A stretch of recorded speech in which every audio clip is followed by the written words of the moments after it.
देखिए, दो चीज़ें इसमें से उभर के आती है। एक तो ये बात कि CAG report is the indictment indicating corruption, वो सही नहीं है।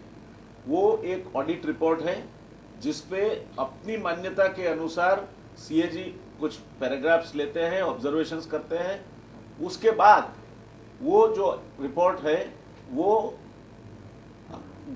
गृह में रखा जाता है और गृह में रखने के बाद वो पब्लिक अकाउंट्स कमेटी, यानी कि जिसको हम बोलते हैं कि जाहिर साहसों के लिए जो समिति है, उसके पास जाता है। अब वो जो समिति है उसके अध्यक्ष विपक्ष से होते हैं। जैसे अभी आपने देखा होगा 2G स्कैम वगैरह की जब बात हुई तो doctor Murli Manohar Joshi ji public accounts committee का अध्यक्ष पद संभाल रहे थे। इसी तरह यहाँ गुजरात में श्री मोहन सिंह राठवा जी है जो सीनियर मोस्ट मेंबर है। अब वो रिपोर्ट जब पब्लिक अकाउंट्स कमेटी के पास जाता है तब वो ऑब्जर्वेशंस में कितना तथ्य है, क्या प्रोसीजरल है, क्या जानबूझ के किया गया है, किस जगह पे सही मायने में कुछ तकलीफ है, ये विटनेस के तहत जो डिपार्टमेंट है उसको उनके सामने पेश होना होता है। और पब्लिक अकाउंट्स कमेटी चाहे तो बाहर से भी एक्सपर्ट्स को बुला के उनकी राय ले सकती है, उनकी असिस्टेंस ले सकती है। तो इसके बाद कई पैराग्राफ्स वो ड्रॉप कर देते हैं कि नहीं, इसमें कोई ज्यादा तथ्य नहीं है, देयर इज नो इरेग्युलरिटी, और हम मानते हैं कि ये जो आपके पैरा है वो सेटिस्फाई हो गए हैं। बाकी का जो उनके जो अवलोकन है उसका एक रिपोर्ट बनता है, वो अध्यक्ष जी से माध्यम से गृह में रखा जाता है। जब वो गृह में रखा जाए तब उसका आधार लेके आप कुछ बातें कहे तो उसमें तथ्य है। जो सदन के सामने बात रखी जाती है, जो पब्लिक अकाउंट्स कमेटी के पास जाने वाली बात है, वो अगर मैं पब्लिक अकाउंट्स कमेटी का सभ्य हूं तो भी सदन में मैं उसका कोई उपयोग नहीं कर सकता। जो माहिती मेरे पास पब्लिक अकाउंट्स कमेटी के सभ्य होने के नाते आती है उसका कहीं भी कोई चर्चा में या सदन में कोई उपयोग नहीं किया जा सकता। तो पहली बात तो यह है कि पहले रखा गया होता तो कुछ फायदा होता, कुछ नहीं होता।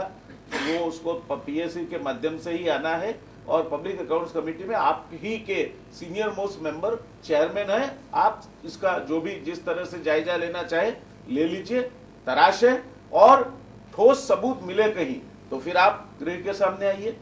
तो ये जो विपक्ष ने हल्ला गुल्ला मचा के रखा है, पहले दिन रखा, आखिरी दिन रखा, उसमें कुछ तथ्य नहीं है। अगर पहले दिन भी रखा गया होता तो उसमें से किसी भी चीज को आधार गिन के गृह में उसको आक्षेपित किसी को करना वो लाजमी नहीं होता, because that is an intermediate stage, और इसके बाद इसको एक प्रक्रिया से पसार होना है। सर, एडमिटिंग कि ये ऑलरेडी एक इंटरमीडिएट स्टेज पे है, लेकिन फिर भी अदानी ग्रुप को अनड्यू फायदा दिया जा रहा है, ऐसे जवाब। देखिए, ये इनकी एक आक्षेप है और ये ऑब्जर्वेशन भी हो सकता है। देखिए, हर स्टेट, जैसे हम कहते हैं कि गुजरात में इस पे टैक्स कम है, उस पे ज्यादा है, एक बास्केट होती है। तो ये जो बास्केट है, भारत सरकार जैसे पूल इक्वलाइजेशन चार्जेस करके कहीं भी आप गैस लो, हम गुजरात में हमारे शोर से निकलता है, हमें सस्ता नहीं मिलता। आप गुजरात में लो या नॉर्थ इंडिया में कहीं लो या राजस्थान में लो, एक ही भाव से मिलता है। क्यों?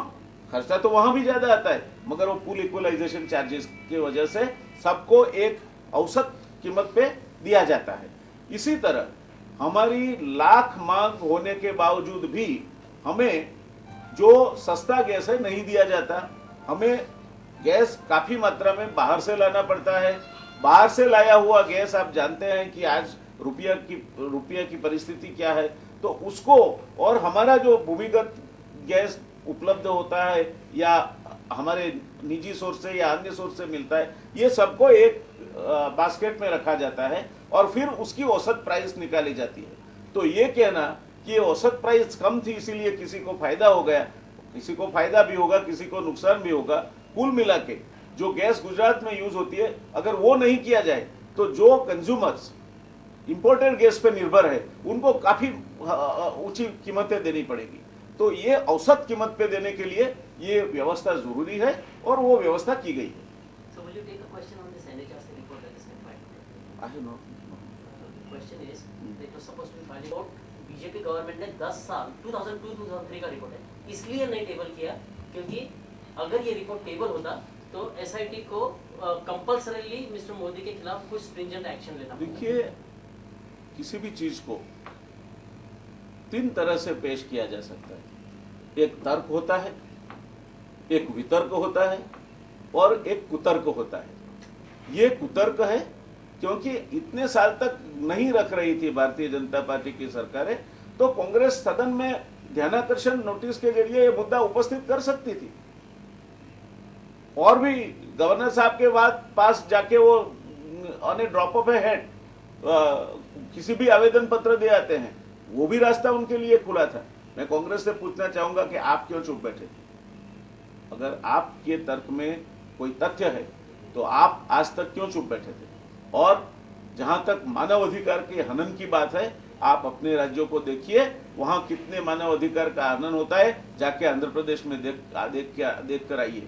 पूरी आंध्र प्रदेश की जो नक्सलाइट मूवमेंट है उसमें कहीं ना कहीं मानव अधिकार का हनन हाई हैंडेडनेस से किया जाता है।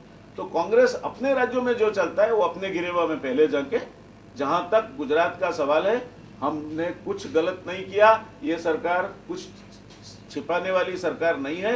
और कांग्रेस ने अगर ये मुद्दे उपस्थित पहले किए होते तो उनका जवाब उस टाइम मिल सकता था, मगर वो मौके की तलाश में थे कि कब ये आए और किसी भी कुतर्क से ये मुद्दे को आगे ले जाया जाए।